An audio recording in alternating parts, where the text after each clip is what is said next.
নমস্কার বন্ধুরা, লয়ার গুরুতে আপনাদের স্বাগতম জানাই। আমার যে আগের চ্যানেলে আমি যে সেকশন 1, 2, 3, 4, 5 এটা নিয়ে আলোচনা করেছি। বিশেষ করে 4, 5 এই যে জুরিসডিকশন পয়েন্টে, সেখানে জুরিসডিকশন একটা পার্ট আলোচনা করেছি। সাবঅর্ডিনেশন অফ কোর্ট, নিচু কোর্ট থেকে উপরে কোর্টে মামলা যায়, একদম নিচু লোয়েস্ট ডিগ্রিতে মামলা ফাইল করতে হয়, এটা নিয়ে আমরা আলোচনা করেছি। মামলা ফাইল করতে গেলে কিন্তু শুধু সাবঅর্ডিনেশন অফ কোর্ট দেখলে হবে না, তার অন্যান্য আরও কি লিমিটেশনস আছে। আজকে জুরিসডিকশনের ব্যাপারটা আলোচনা করতে গিয়ে আমরা সেই দিকটা দেখব। ফলে সাবঅর্ডিনেশন যেমন একটা পার্ট আমরা নিশ্চয়ই মামলা করার সময় দেখব, কোন মিনিমাম কোন কোর্টে আমরা মামলা ফাইল করতে পারি। আরেকটা আছে সেকশন 6 অনুযায়ী যে কোন কোর্টের তার পিকুইনারি জুরিসডিকশনটা কি আছে। পিকুইনারি জুরিসডিকশন কি? কোন কোর্ট তার যে সম্পত্তির ওপর মামলা, যে প্রপার্টির ওপর মামলা, যে এগ্রিমেন্টের ইনভলভ যে প্রপার্টি তার উপর যে মামলা, তার যে সম্পত্তির ভ্যালুয়েশন, সেই ভ্যালুয়েশনের উপর নির্ভর করবে কোন কোর্টে মামলাটা হবে। ধরুন কোনো কোর্টে বলে দিল যে 1 লাখ টাকার ওপর যে ভ্যালুয়েশন সেই প্রপার্টির, সেই কোর্টে মামলা হবে। কোনো কোর্টে হবে 10 লাখ টাকার ওপর, কোনো কোর্টে হবে হয়তো 1 কোটি টাকার ওপর। এরকম ভ্যালুয়েশন ভাগ করা আছে, তাকে বলে পিকুইনারি জুরিসডিকশন। ফলে একটা কোর্টে যেমন লোয়ার কোর্টে মামলা ফাইল করতে হবে, কিন্তু লোয়ার কোর্টের মধ্যে আবার কোন কোর্টে যে ভাগ করা আছে, যে কোথায় ফাইল করবো, সেটা কিন্তু পিকুইনারি জুরিসডিকশনের উপর নির্ভর করে। 1, 2 নম্বর, লোয়ার কোর্টটা কিন্তু বা লোয়েস্ট কোর্ট যেটাকে আমরা বলি, সেটা কিন্তু দেখবেন সিভিল কোর্টে এগুলো থানা ওয়াইজ, এতগুলো থানা বা এতগুলো ওয়ার্ড নিয়ে একটা হয়তো কোর্ট এরকমভাবে ভাগ করা থাকে। ফলে আমাদের ওই জুরিসডিকশনটাও কিন্তু মামলা ফাইল করার সময় দেখতে হবে। তাহলে সেকশন 6 হচ্ছে পিকুইনারি জুরিসডিকশন। আশা করি জায়গাটা আপনারা বুঝতে পেরেছেন। আর এই সঙ্গে আমি এই জুরিসডিকশন সংক্রান্ত অন্য অন্য যে সেকশনসগুলো আছে, আমি আজকে সেই সংক্রান্ত সেই সেকশনগুলো নিয়ে আলোচনা করব। যেমন ধরুন 9-এর পর আমরা চলে যাব section 15, section 16, section 17, section 18, section 19, section 20। প্রশ্ন উঠতে পারে যে আমি এই মাঝখানে 6-এর পর 7, 8, 9, 10, 11, 12 এগুলো কেন বললাম না? কারণটা হচ্ছে এইগুলো কোর্ট সংক্রান্ত নিয়েই বলা, কিন্তু এইগুলো একটু অন্য ধরনের এই সেকশনগুলোতে বলা আছে। কোথায় মামলা যদি আগে হয়ে যায় তাহলে পরে একই মামলা হবে না, একই পার্টির মধ্যে মামলা হবে না, বা ধরুন একই পার্টি পরে মামলা করেছে, আগে যদি কোনো মামলা করে থাকে তাহলে সেক্ষেত্রে পরবর্তীকালে যে কেসটা, যে মামলাটা চলছে, তার কি এফেক্ট হতে পারে। ফলে এই ব্যাপারগুলো অন্য ধরনের এই সেকশনগুলোতে বলা আছে বলে আমি স্যার আজকে যেহেতু জুরিসডিকশন পয়েন্টে মামলা করছি বা আলোচনা করছি, আমি তাই একদম সিমিলার যে সেকশনসগুলো আছে আমি সেইগুলোকে নিয়ে আলোচনায় রাখতে চাইছি। তার মধ্যে পড়ছে সেকশন 9, এই সেকশন আপনার 6, তারপরে সেকশন 9, তারপরে সেকশন 15, 16, 17, 18, 19, 20 অ্যান্ড 21A এটাও আপনাদের আজকে বলে দেবো। দেখুন সেকশন 6 তো হয়ে গেল। সেকশন 9 যেটা বলেছে, খুব ছোট্ট করে বলি, ওখানে বলেছে this court shall have jurisdiction to try all suits of civil nature excepting suits of which their cognizance is either expressly or impliedly barred। অর্থাৎ আমি যেমন আগের দিন বলেছিলাম যে সব কোর্টেই কিন্তু এই সিভিল এই এই এই এই নিয়ম অনুযায়ী বা সিভিল আপনার সিভিল স্যুট হলে বা ক্রিমিনাল কেস নয়, এই ধরনের সব ক্ষেত্রে কিন্তু এই সিপিসি কিন্তু অ্যাপ্লিকেবল নাও হতে পারে। কারণ সেখানে কিন্তু যে আইন বলে মামলাগুলো হবে, সেখানে কিছু কিছু আপনার বার করা আছে, অর্থাৎ সেখানে কিছু বারণ করা আছে। ফলে সেই লিমিটেশনসগুলো বাদ দিয়ে নর্মালি ক্রিমিনাল কেস ছাড়া সমস্ত মামলাতেই কিন্তু এই সিভিল স্যুট কিন্তু এখানে এই সিপিসি অনুযায়ী কিন্তু করা যাবে। এটা হলো মোটামুটি সেকশন 9। আর তারপরে আপনি যদি চলে আসেন ডাইরেক্টলি সেকশন 15, সেকশন 15 কিন্তু এখানে বলেছে every suit shall have instituted in the court of lowest grade competent to try it। অর্থাৎ আগের দিন কিন্তু আমি আলোচনা করতে সাবঅর্ডিনেশন অফ কোর্টে যেমন আলোচনা করতে বলেইছিলাম যে মামলা যখন ফাইল করতে হবে তখন কিন্তু লোয়েস্ট ডিগ্রি অফ দি কোর্টে কিন্তু মামলা ফাইল করতে হবে। সেখানে যদিও সেকশনের কথাটা বলা ছিল না, এই দেখুন সেকশন 15-এ কিন্তু সেই কথাটা বললো। কি বললো? যে minimum lowest degree of the court competent court হবে, সেখানে কিন্তু এই মামলা কিন্তু আপনাকে ফাইল করতে হবে। হয়ে গেল আপনার সেকশন 15। এর মধ্যে খুব বিরাট কিছু বোঝার নেই, কিন্তু এটুকু বোঝার আছে যে লোয়েস্ট ডিগ্রি অব দি কোর্টে কিন্তু মামলাটা ফাইল করতে হবে। এবার চলে আসুন সেকশন 16। সেকশন 16 কি বলছে দেখুন। এবার সম্পত্তিটা কোথায় থাকলে, কিভাবে থাকলে, তার কত একটা অংশ এই অঞ্চলে পড়ছে, আরেকটা অংশ আরেক অঞ্চলে পড়ছে, এই বিভিন্ন রকম ডিফেন্ডেন্ট একজন আছে কি 5 জন আছে, এক জায়গায় সব ডিফেন্ডেন্টরা থাকে বিবাদী, বা ছড়িয়ে ছিটিয়ে থাকে বিভিন্ন অঞ্চল অনুযায়ী, তাহলে কোথায় আমি মামলা ফাইল করবো তার ডিসকাশনে আমি পরপর আসছি। সেকশন 16 কি বলছে দেখুন। বলছে সাবসেকশন এ, সাবসেকশন এ যেটা বলছে, for recovery of immovable property with or without rent or profits. কোনো সম্পত্তি যদি সেই নিয়ে কোনো ডিসপুট হয় এবং সেটাকে যদি আমাকে উদ্ধার করতে হয়, কোনো চ্যালেঞ্জ করছি, ধরুন ওই সম্পত্তিটা আমার বা হোয়াট এভার ইট ইস, তার মধ্যে যে কোনো ভাড়া চলছে বা সেইটা নিয়ে কোনো ব্যবসা সংক্রান্ত কোনো রোজগারের ব্যাপার ট্যাপার আছে, পুরো ব্যাপারটা নিয়ে যখন আমি কোনো ক্লেম করছি, তাহলে সেই সম্পত্তিটা যে অঞ্চলে আছে আমি সেখানে মামলা ফাইল করতে পারবো। That is section 16A। B কি বলছে দেখুন। একই বিভিন্ন রকমের ডিসপুটগুলোকে সামনে রেখে বলা হয়েছে, যেমন ধরুন পার্টিশন স্যুট যদি করতে হয়, তাহলে সম্পত্তিটা যে অঞ্চলে আছে সেই কোর্ট, সেই অঞ্চল, সেই কোর্ট, যে কোর্টের আন্ডারে সেখানে মামলা করতে হবে। সি কি বলছে, foreclosure, sale, redemption in case of mortgage or charge upon the movable property. ওই মুভেবল প্রপার্টির মধ্যে কোনো ব্যাংকের চার্জ আছে, রিডেমশন আছে, কোনো আপনার অর্থাৎ কোনো মর্টগেজ আছে, এই ধরনের ওই সম্পত্তি জড়িত যে সমস্ত ডিমান্ডসগুলো আছে, ফলে সেগুলোকে আমাকে উদ্ধার করতে গেলে, সেখানে রিলিফ পেতে গেলে আমরা কিন্তু ওই সম্পত্তিটা যেখানে, সেখানে আমি মামলা করতে পারি। ফর কম্পেনসেশন সেকশন আপনার subsection D, for determination of other rights to interest of the immovable property. বলছে for compensation for wrong to immovable property. তো এই for recovery of movable of actual under the distraint or attachment, অর্থাৎ আমি আমার যে কোনো ধরনের demand, ধরুন আমি প্রপার্টিটা চাইছি না, কিন্তু বিবাদীর যে তার যদি সম্পত্তি ধরুন একটা জায়গায় আছে, অথচ বিবাদীর কাছে আমি কিছু টাকা পাই, ফলে সেই টাকাটা আমি উদ্ধার করতে পারছি না, একটা সিভিল স্যুট ফাইল করব। ফলে সেই ক্ষেত্রে কিন্তু ওই টাকাটার পরিবর্তে যদি দেখা যায় যে আমি ওই সিভিল যে প্রপার্টিটা আছে সেটাকে আমি অ্যাটাচ করে, সেটাকে সেল করে আমি টাকাটা আমি উদ্ধার করতে পারি, তাহলে সেই সংক্রান্ত ক্লেমের ক্ষেত্রেও কিন্তু আমি সম্পত্তি যেখানে আছে সেখানেই মামলা ফাইল করতে পারি। অ্যাজ এ হোল সম্পত্তি যেখানে আছে মামলা ফাইল করা যায় on the basis of various demands. That is the section 16। বোঝা গেল। এবার সেকশন 17 কি বলছে দেখুন। Suit for immovable property situate within jurisdiction of different courts.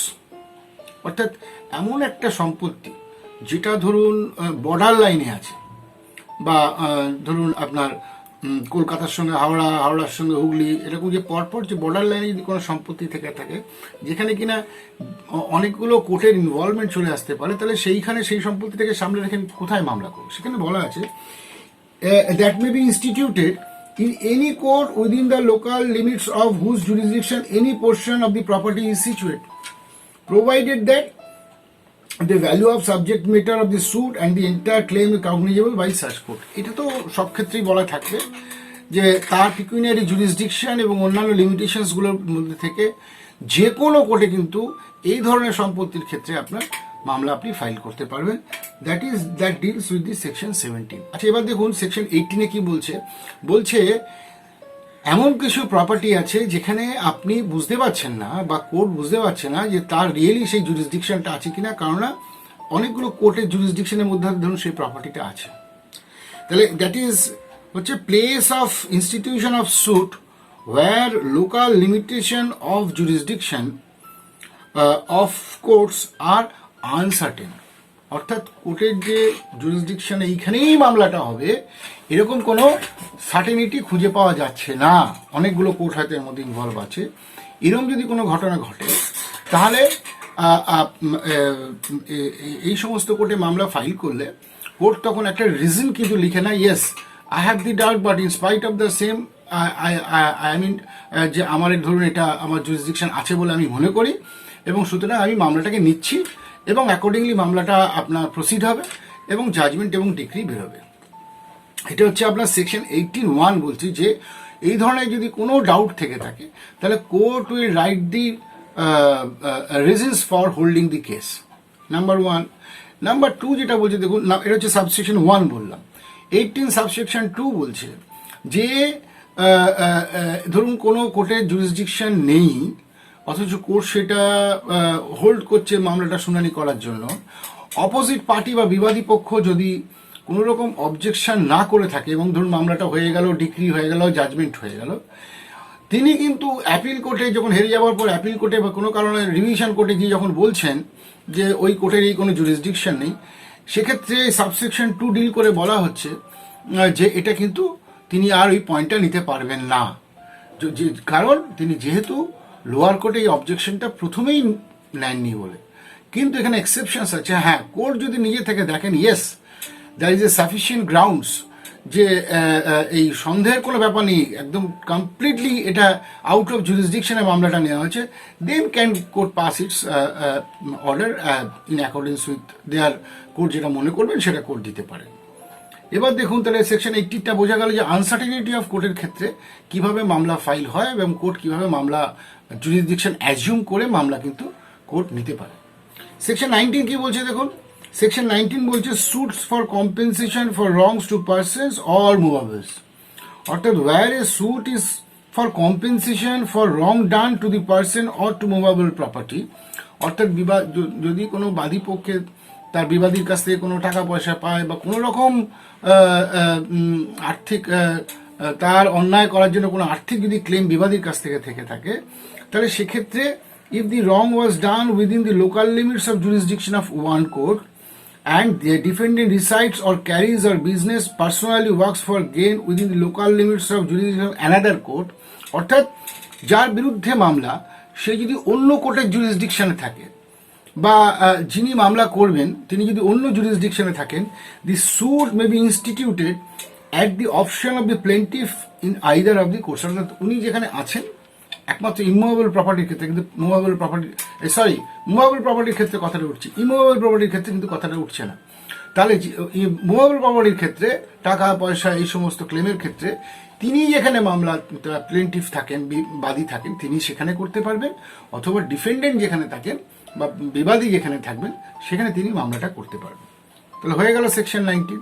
Section 20 কি বলছে দেখুন, সেকশন 20 বলছে subject to limitation aforesaid suit shall be instituted in the within the local limits of whose jurisdiction, subject to limitations মানে যেটা আমি আগে বললাম, কোনো স্পেসিফিক কোর্টের কোনো পিকুনিয়ারি জুরিসডিকশনটা ঠিক আছে কিনা বা সেটা আইদার লিগালি বার্ড নয়, এরকম কোর্ট আছে যেখানে মামলাটা করা যায়, এই ধরনের এক্সেপশনস এইগুলো রেখে কোথায় মামলাটা হতে পারে। ধরুন যেখানে সেকশন 20 কি ডিল করছে দেখুন, যেখানে ডিফেন্ডেন্ট অর্থাৎ বিবাদী অর ইচ অফ দি ডিফেন্ডেন্টস, ধরুন অনেকগুলো বিবাদী আছে, তাদের প্রত্যেকে যদি একই জায়গায় থাকে, where there are more than one at the time of commencement of this suit actually আর ভলেন্টারি রিসাইডস আর কোনো ব্যবসা করে থাকেন, একই জায়গায় থেকে থাকেন, তাহলে মামলাটা আমি সেখানে করতে পারি। আর যদি বিবাদী পক্ষ একের অধিক হয়, এক জায়গায় তো রইল, এক জায়গায় করলাম, কিন্তু তারা যদি বিভিন্ন জায়গায় ছড়িয়ে ছিটিয়ে থাকে, তাহলে আমার মামলাটা আমি কোথায় করব, সেক্ষেত্রে বলে দিচ্ছে দেখুন সাবসেকশন বি অফ সেকশন 20 কি বলছে, any of the defendants where there are more than one at the time of commencement of the suit actually or voluntarily resides, carries on business or personally works for gain, provided that in such case either the leave of the court is given or the defendant who do not reside or carries on business or work for gain as aforesaid acquiesce in such a institution, অর্থাৎ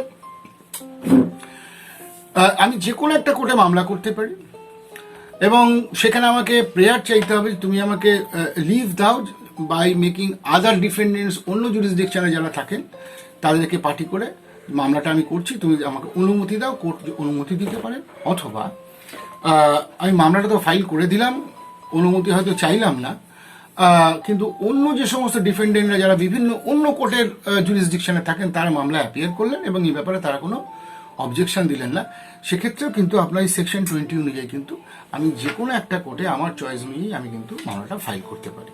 হলো section 20।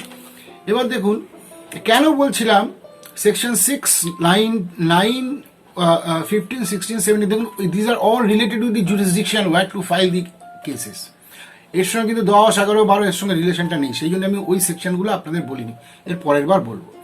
আচ্ছা, তাহলে আমরা চলে আসি section 20 হয়ে গেলে, এবার চলে আসি সেকশন 21। সেকশন 21 কি বলছে?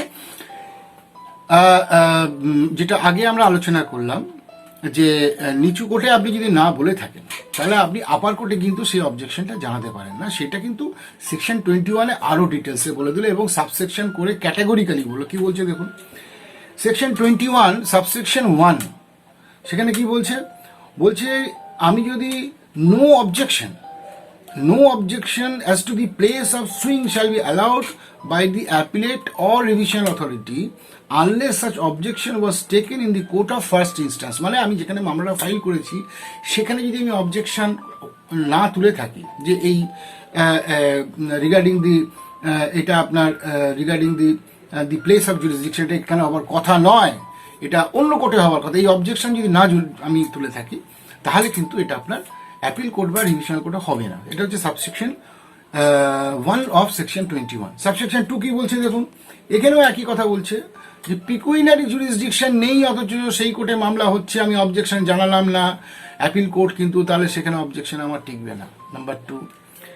এবার দেখুন সাবসেকশন 3 কি বলছে, সেখানে বলছে যে এক্সিকিউটিং কোর্ট, সেখানে গিয়ে আমি বলতে পারবো না যে অ্যাপিল কোর্টে গিয়ে বলতে পারবো না যে এক্সিকিউটিং কোর্টের কোনো রাইট নেই এক্সিকিউট করার, সেখানে কেন করছে? কারণ আমি এটা এক্সিকিউশন কোর্টে কিন্তু এই অবজেকশনটা জানাইনি যে এক্সিকিউশনের কোর্টে মামলাটাকে এক্সিকিউট করার জন্য তার রাইট আছে কি নেই।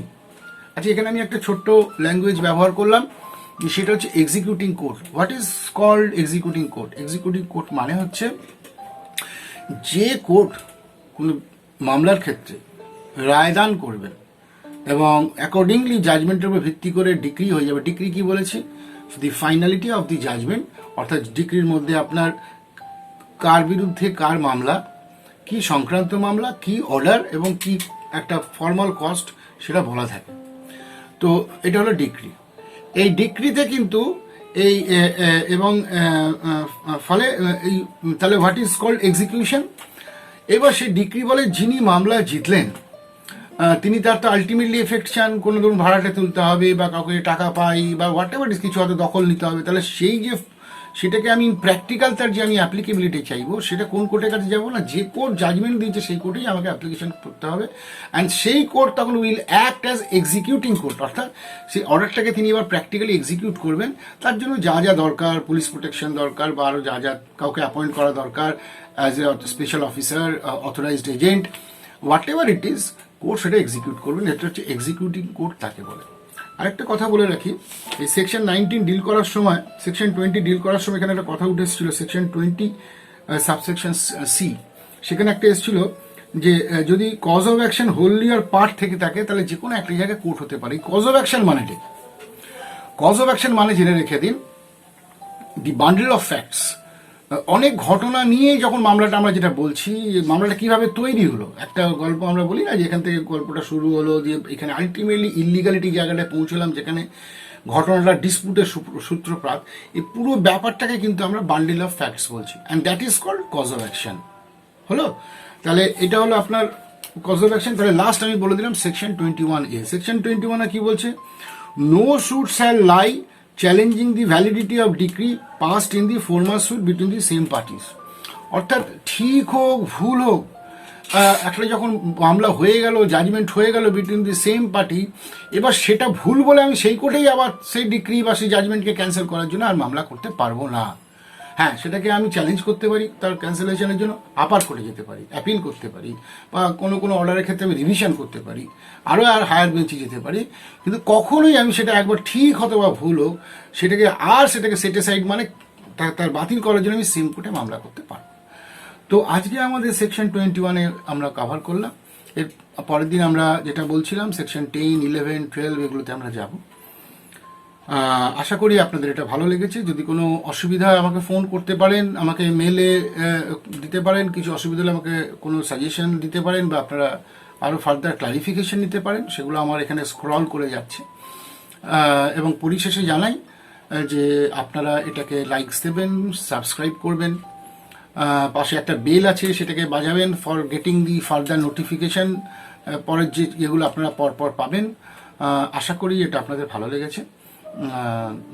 আজকে শেষ করছি। নমস্কার, ভালো থাকবেন।